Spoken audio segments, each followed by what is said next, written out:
Skoro každá cesta začína na letisku. A tak to bolo aj v tomto prípade. Praha, Viedeň, Istanbul.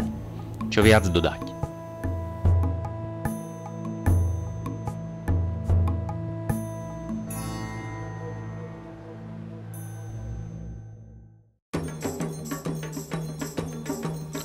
Istanbul. Jedno zo skutočne romantických miest. História mesta siaha až k Byzancii, ku Konštantinopolu. Neskôr sa stal centrom Osmanskej ríše a dnes je kultúrnym srdcom Turecka a hlavným mestom zábavy. Doprava je v Istanbule pokrytá najmä autobusmi, na ich cestovné poriadky však nie je odporúčané sa spoliehať. Zviesť sa môžete aj 2 trasami metra, nadzemnou a podzemnou, k dispozícii sú tiež električky. Dôležitým, aj keď pre nás neobvyklým dopravným prostriedkom, sú lode a parníky.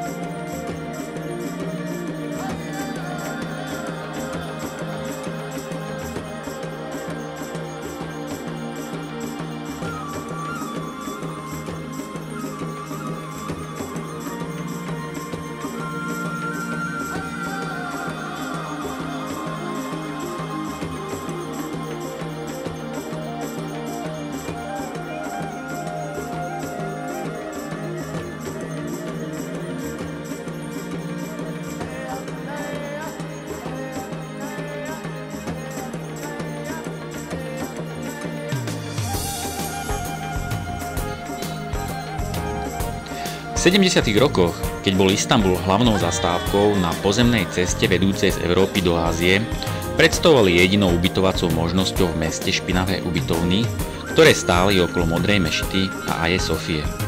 Boli tu hrbaté madrace, špinavé ložné prádlo a sprcha so studenou vodou, ale zákazníkom to vôbec nevadilo.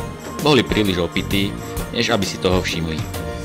Našťastie, v Sultanahmete sa zrodila nová generácia ubytovacích zariadení, ktorá je úplne o niečom inom. To samé platí aj pre ich zákazníkov. Väčšina týchto miest sa drží rovnakého vzoru. Ponúka čisté a vybavené izby s jednoduchou, ale modernou výzdobou v anatolskom štýle. Raňajky sú v cene ubytovania a často sa podávajú na pohodlnej strešnej terase s báječným výhľadom. Samozrejme, je tu aj niekoľko výnimiek. Nespočetné ubytovny pre baťuškářov a aj luxusné hotely ako Four Seasons. Ale celkovo za to je Sultanahmet miestom, kde nájdete ubytovanie za celkom dobrú cenu a blízko hlavných pamiatok.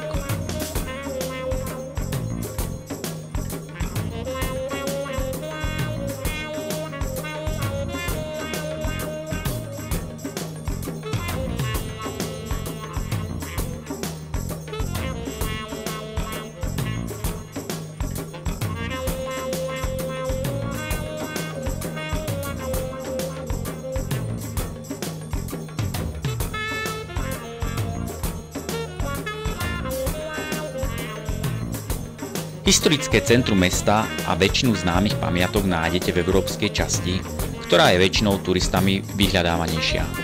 Neznamená to ale, že druhá časť nestojí za návštevu, aj tu si turista príde na svoje a hlavne je tu veľa príležitostí lacno sa ubytovať. História mesta siaha až do dôb dávnej antiky. Postupne sa stalo centrom východorímskej, byzantskej a osmanskej ríše až do vzniku Prvej republiky, kedy bolo hlavné mesto takticky presunuté do Ankary. Každá z dôb v meste zanechala svoje stopy a naozaj je z čoho vyberať. Pamiatky ako Aja Sofia, Modrá mešita, Veľký bazár, Palác Topkapy alebo mešita Sulejmana Nádherného by bolo hriech nenavštíviť.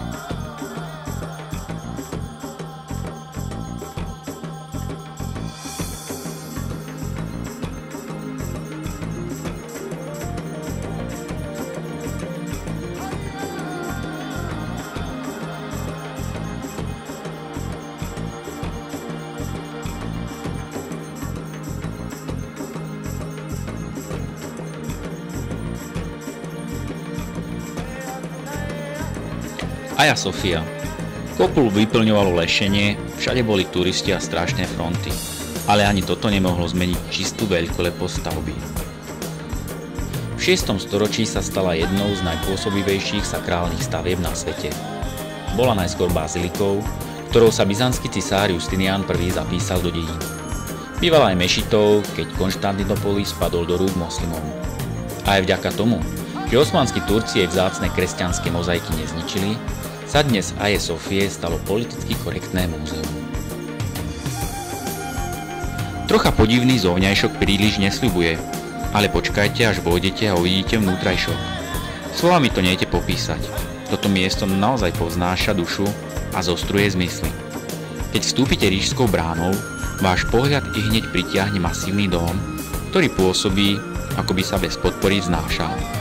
Vitrážové okná požičiavajú miestu kúzelné šero, ktoré ešte umocňujú zlaté mozaiky, pokrývajúce dom a zakrývajúce šedé zákutia.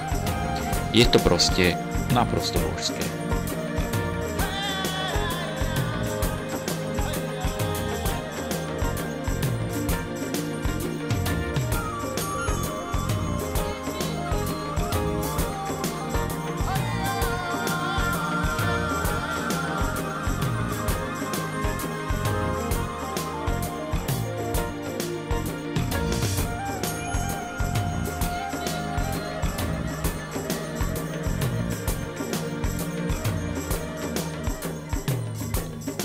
V Aie Sofii sa nachádzala obrovská zbierka náboženských predmetov a niektoré z nich patrili k unikátom, tak ako 15-metrový ikonostas. Netreba prehliadnúť byzantské mozaiky, ktoré sa nachádzali takmer v celej bazilike, no veľa z nich bolo premaľovaných po vpáde moslimov. Jedinečnými boli architektonické prvky, ktoré boli do chrámu pozvážané z celého vtedy známeho sveta. Cisár dal doviesť stĺpy z Artemidínho chrámu v Efeze, zelený mramor z Tesálie, egyptské porfírové kamene, ale aj žltý kameň zo Sýrie.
Modrá mešita. Hneď oproti môžete obdivovať kúzlo druhej najznámejšej pamiatky Modrej mešity. Ide o jednu z najväčších a najobdivovanejších mešít v Európe so 6 minaretmi, 260 oknami a vnútorným obložením z desiatok tisícov modrých dlaždíc, ktoré dali stavbe meno. Tento skvost bol postavený v roku 1617 na prianie sultána Ahmeta I. A jedná sa o vrchol osmanskej architektúry.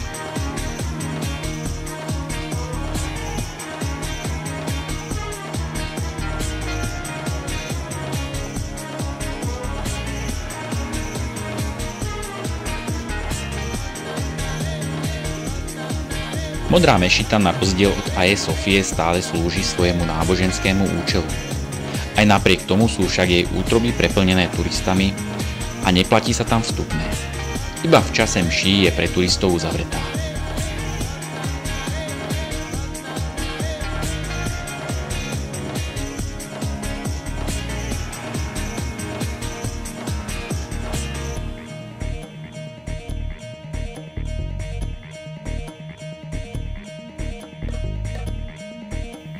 Naplňte si peňaženky a dobite kreditné karty, pretože Istanbul je rajom pre nakupujúcich.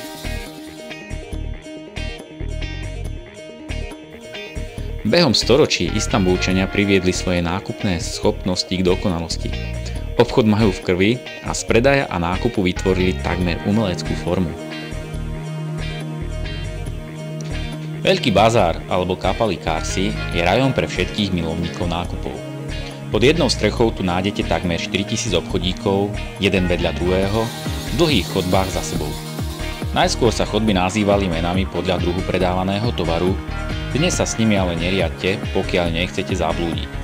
Hlavnými predajcami sú tu zlatníci, ale je tu možné nakúpiť aj nespočetné množstvo iného tovaru.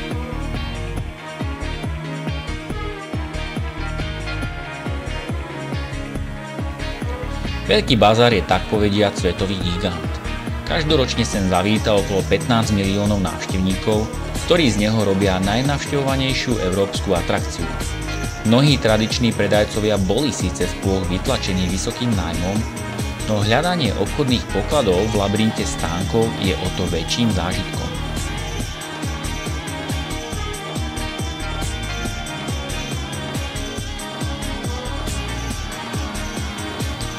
Pokiaľ má Turecko nejaké typické jedlo, je to kebab. Turci sa s chuťou vládujú čímkoľvek pripraveným na raždni. Nešlo neochutnať.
Egyptský trh s korením je preplnený vôňami exotického východu.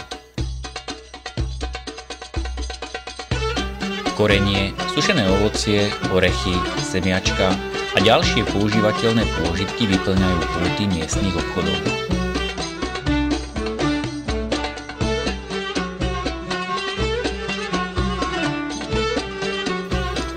Všetci poznáme tvrdenie, že Istanbul je mostom medzi Európou a Áziou, miestom, kde sa stýka východ so západom a kde vedľa seba po storočia v pokoji existujú odlišné kultúry. Ale nie každý si je vedomý jeho mimoriadnych protikladov a nekonečných a fascinujúcich rozporov. Určite som nespomenul ešte niektoré veci ako napríklad návšteva hamámu, ochutnávky nespočetného množstva tureckého medu alebo ťah nočnými barmi v taxíne. No ale to sú veci, ktoré si už musíte skúsiť sami. Ja osobne by som sa rád sem ešte raz vrátil.